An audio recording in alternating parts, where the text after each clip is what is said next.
निकले, लेकिन वो ड्राइवर वाली बात ठीक है ना, खोमड़ चामो तुसी मुंह चेक करो ਇਹਦਾ, तो उनको समझ नहीं आती हम क्या कह रहे हैं और हमको इनकी समझ नहीं आती। चौंसा अंब नहीं हैगा ये, चेक कर तू, ये ना खिची कुपियर का मुंह है, चेक कर।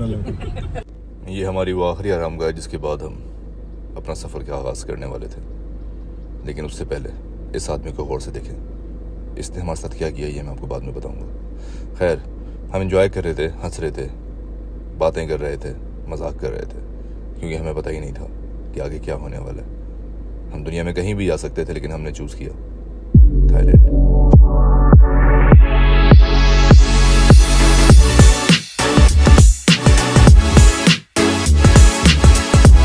पता है गरीब आदमी का सबसे बड़ा मसला क्या है? थाईलैंड का नाम सुना नहीं और पार्टी दिमाग में आ गई। खैर, एयरपोर्ट चलते हैं। बाहर जहाज़ हमारा इंतज़ार कर रहा था और एयरपोर्ट के अंदर बैठे हुए हम जहाज़ में बैठने का। इस कहानी को शुरू करने से पहले बहुत ज़रूरी है कि मैं आपको इस कहानी के किरदारों को एक नज़र दिखा दूँ, समझा दूँ और उनके बारे में कुछ बता दूँ। ये हैं ज़ैन चौधरी, कद छोटा, रंग गोरा, चेहरे पे बाल, उम्र सिर्फ 26 साल। इन्हें लगता है ज़िंदगी अपनी शर्तों पे गुजार सकते हैं। खैर, इस उम्र में ऐसा किसे नहीं लगता। ये हैं अशफाक भाई, दिखने में डोली, चलने में गोली। इनकी अच्छी बात यह है कि ये कोई गलत काम नहीं करते। इनकी बुरी बात यह है कि ये किसी गलत काम से रोकते भी नहीं हैं। ये है ख़याम, इसकी आंखों में एक अवामीपन है, क्योंकि ये बहुत ही अवामी इंसान है। अवाम का दर्द, दुख इसके दिल में रहता है। ये हूँ मैं, और मैं सिर्फ एक बात सोच रहा हूँ कि इस इंसान ने हमारे साथ ऐसा क्यों किया। ये इंसान याद है ना आपको? पासपोर्ट और बोर्डिंग कार्ड हमारे हाथ में था। आखिरकार हमने जहाज़ में बैठने से पहले एक आखिरी वीडियो बनाई और अपनी अपनी सीट पर बैठ गए। मेरी किस्मत अच्छी थी कि मेरे साथ वाली सीट पे कोई नहीं था। पता ही नहीं चला 6 घंटे कैसे गुजर गए और हम सब उतर गए उस शहर जो सबको पसंद है, बैंकॉक।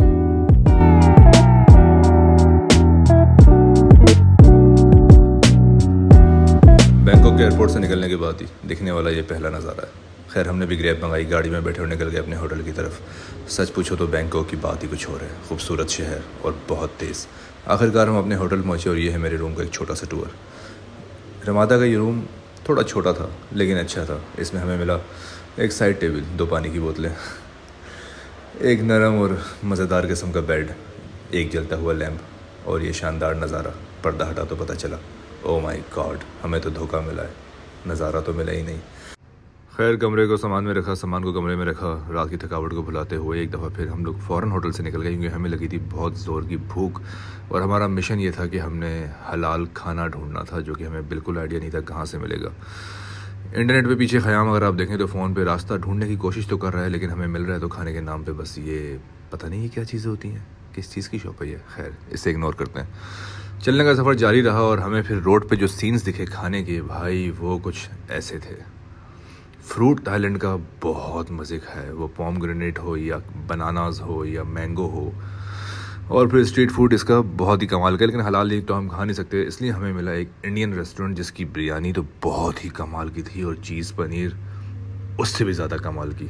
कहते हैं ना, बुरे वक्त में पड़ोसी काम आता है, तो हमारा पड़ोसी भी काम आ गया। हमें ऐसे मज़े के खाने मिले थाईलैंड में, ऐसे मज़े के, और वो सब के सब किसी न किसी इंडियन रेस्टोरेंट्स के थे। तो अगर आपको हलाल खाना खाना है तो आप इंडियन रेस्टोरेंट्स में जाएं, और अगर आपको कोई अरेबियन रेस्टोरेंट मिल जाए तो वहाँ का शवारमा खाना मत भूलिएगा, आपको मज़ा आ जाएगा।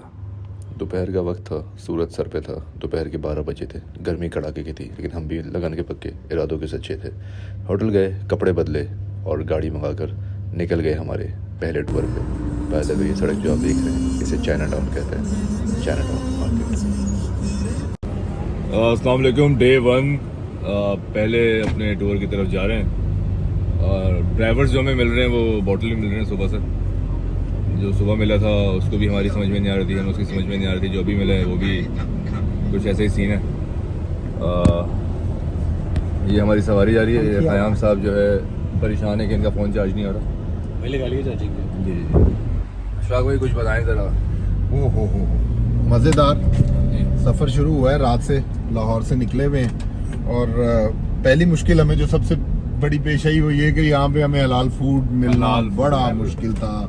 ढूंढ के आते ही हमने पैदल चले, लेकिन finally we got an Indian restaurant बहुत नाश्ता महंगा। किया। यस, और इट वाज टू एक्सपेंसिव, मतलब पाकिस्तानी 10,000 रुपए, शायद जी, 10,000 रुपए का हमें दो ऑमलेट, अंडे। हाँ जी 2 अंडे और साथ में चाय और ये वो। तो लेट्स सी, अब हम निकले हैं, कुछ यहाँ के हिस्टोरिकल प्लेसेस हैं उनको विजिट करने के लिए निकले, लेकिन वो ड्राइवर वाली बात ठीक है, ना खोमड़ चामो तुसी मुंह चेक करो ਇਹਦਾ। तो उनको समझ नहीं आती हम क्या कह रहे हैं और हमको इनकी समझ नहीं आती, तो ट्रांसलेटर यूज कर रहे हैं। अभी कुछ हिस्टोरिकल प्लेसेस पे जा रहे हैं और आपको भी साथ साथ सैर करवाएंगे, एंजॉय करते हैं इंशाल्लाह फुल टाइम। वलीद भाई कैर करें।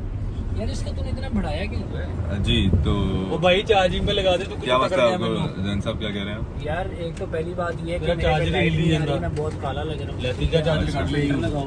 मैं लगा दूँ ना, अब ये ले। दूसरी बात ये है कि यार विटामिन दी कमी है सफर अभी शुरू हुआ है और यार रुको, मेरी शर्ट का नाश्ता हमने खाया है। चले, मुझे लगता है कि अब बस जा रहे हैं हम लोग। काफी आज के लिए इतना जैन साहब बहुत लंबी हो गई है। चलो सही है, सर्दी हो गई है। जैन साहब ने वही कर दिता जो विश्वास के बंदे कीता सी। सही नहीं अशफाक भाई, आपने बड़ा अच्छा वो किया, आपका क्लाइमेक्स भी हुआ आपका। लेकिन ये है कि जैन का ना कुछ क्लाइमेक्स नहीं हो पा रहा था। तो चले भाई, टेम्पल्स पहुंच के दिखाते हैं आप लोगों नहीं, को। उन्होंने कहा था मैंने कहा यार सच बताऊं तो गोल्डन टेम्पल बहुत ही कमाल का था और हमें ये बात पहले पता नहीं थी कि इसके अंदर जो मूर्ति है, ये गोल्डन मूर्ति, इसकी कॉस्ट है $250 मिलियन। अगर हमें पहले पता होता तो हमें अली बाबा और 40 चोर बनने में ज़्यादा देर नहीं लगती। खैर कोई बात नहीं। खैर हमने हर तरह से इसकी वीडियो बनाई, इसको देखा, इसे एंजॉय किया और एंजॉय तो करना ही था। 200 बात दे के अंदर गए थे। उसके बाद हमने खाया कुछ और मज़ेदार किस्म का फ्रूट, क्योंकि यार मैं फिर बता रहा हूँ कि अगर आप थाईलैंड गए हैं और आपने यहाँ का फ्रूट नहीं खाया तो आपने मेजर मिस आउट कर दिया ज़िंदगी में। हाय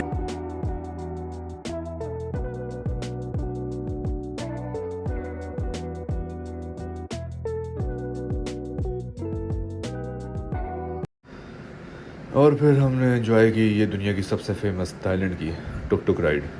यार मज़ा तो बहुत आया, लेकिन एक चीज़ आप लोगों को बता दूं कि अगर आप लोग जाएं और ये फ्रॉडी है, आपको 200 बात किसी जगह के बताएं तो आप ये समझ जाएं कि 20 से 25 या 30 बात में तो लेके चले ही जाएंगे।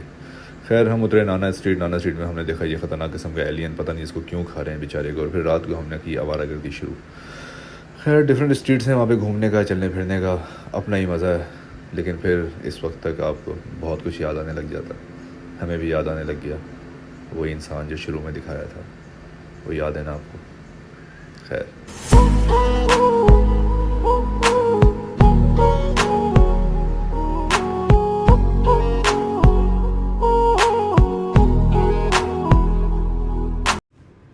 और ये था इस रात का सबसे खूबसूरत नज़ारा, चोंगनोनसी स्काई ट्रेन स्टेशन। अगर जाएं तो विज़िट ज़रूर कीजिएगा। ये था थाईलैंड में गुजरा हुआ हमारा पहला दिन। मज़ीद दिनों के बारे में आगे वीडियोस आएंगी। अभी हम सोने जा रहे हैं। जाते जाते एक बात कहूँगा, मेहनत ज़िंदगी में इतनी खामोशी से करना कि तुम